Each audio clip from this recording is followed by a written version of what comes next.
All right, for more on this, we are joined by Professor John Ports. He's professor of political science at Northeastern University. He's joining us live on this broadcast. Thank you so much for joining us on WION. Trump 2.0 has ushered in. Are we going to expect any surprises and unanticipated measures, at least in the first 100 days?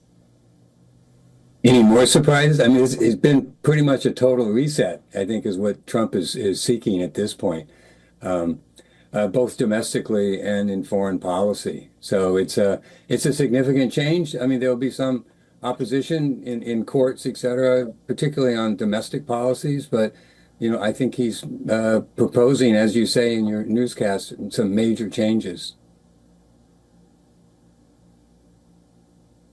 Those major changes, absolutely, and he talked about them on the campaign trail.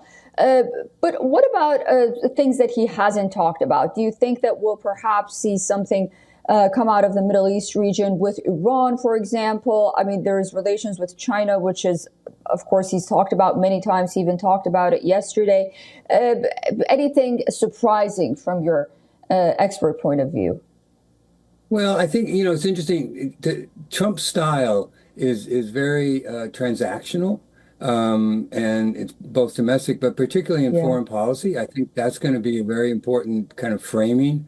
And so I think we will see some actions. The question is, how is he going to kind of introduce or interject himself in some of these dynamics, particularly, say, the Ukraine conflict with Russia?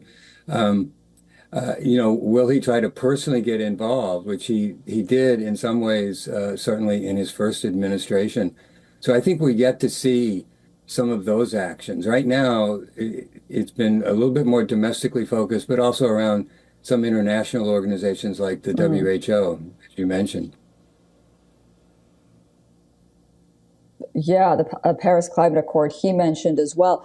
So we're Right. seeing, we read about Xi Jinping and Donald Trump speaking on the phone. They talked about a number of issues, fentanyl, TikTok, security, and whatnot. And then we saw him mentioning China in relation to the Panama Canal and China's control over the Panama Canal. Do you think this relationship with China is going to be any different from Trump's first term?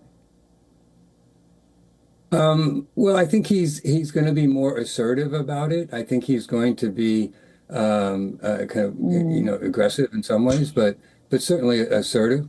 I think the best example from the first term was with Kim Jong-un in North Korea, where he in essence tried to establish this kind of personal Yeah. relationship. Ultimately, that did not go very far. So I don't know that how successful it will be, but it's certainly his style to introduce this kind of personal element between himself. He's not a Yeah. multilateral person working through organizations like the UN and WHO and others. I mean, he much prefers, I think, to deal with it himself. He can cut deals. He's a deal maker.